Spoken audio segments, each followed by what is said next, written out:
সিরিয়ায় নতুন করে ছড়িয়ে পড়া সংঘর্ষে প্রায় 50,000 মানুষ বাড়িঘর ছেড়ে পালিয়ে যেতে বাধ্য হয়েছেন বলে জানিয়েছে জাতিসংঘ। গত বুধবার থেকে সিরিয়ার বিদ্রোহী বাহিনী দেশটির সেনাবাহিনীর উপর তুমুল আক্রমণ শুরু করে। বিদ্রোহীরা এরই মধ্যে সিরিয়ার দ্বিতীয় বৃহৎ নগরী আলেপ্পোর বেশিরভাগ অংশের দখল নিয়েছে। আলেপ্পো সিরিয়ার প্রেসিডেন্ট বাশার আল আসাদের সেনাবাহিনীর দখলে ছিল।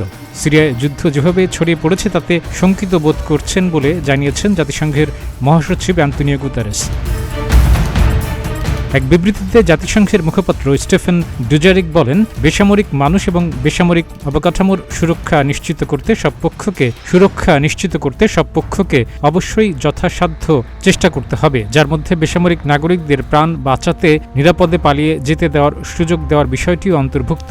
তিনি আরও বলেন, প্রায় 14 বছর ধরে সিরিয়ার মানুষ সংঘাত সহ্য করে যাচ্ছেন, আর রক্তপাত নয়। এখন এর একটি রাজনৈতিক সমাধান তাদের প্রাপ্য, যে সমাধান তাদের শান্তিপূর্ণ একটি ভবিষ্যৎ দিতে পারবে।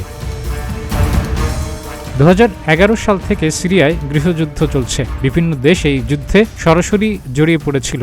মাঝে কয়েক বছর যুদ্ধ বন্ধ ছিল, তবে আনুষ্ঠানিক কোনো যুদ্ধবিরতি হয়নি। বুধবার থেকে সেখানে নতুন করে সংঘাত শুরু হওয়ার পর এখন পর্যন্ত 457 জনের বেশি মানুষ নিহত হয়েছেন বলে জানিয়েছে Syrian observatory for human rights. নিহত ব্যক্তিদের বেশিরভাগই যোদ্ধা হলেও অন্তত 72 বেসামরিক নাগরিক রয়েছেন।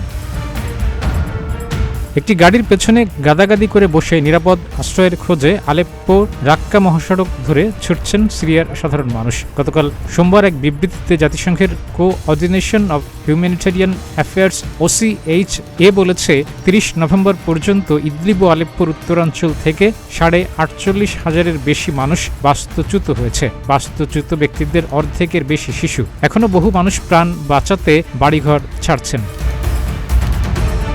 OCHA-এর প্রধান টম ফ্লেচার পরিস্থিতিকে উদ্বেগজনক বলেছেন। তিনি বলেন, হাজার হাজার মানুষ পালিয়ে যাচ্ছেন, জরুরি সেবা বিঘ্নিত হচ্ছে, নারী পুরুষ ও শিশুরা নিরাপদ আশ্রয়ের খোঁজে ছুটছেন। নিরাপত্তার শঙ্কায় সিরিয়ার আলেপ্পো, ইদলিব এবং হামায় জাতিসংঘের শান্তিরক্ষা মিশনের অধিকাংশই স্থগিত করা হয়েছে বলে জানান গুতেরেসের মুখপাত্র। কাজী ইমদাদ, প্রতিদিনের বাংলাদেশ।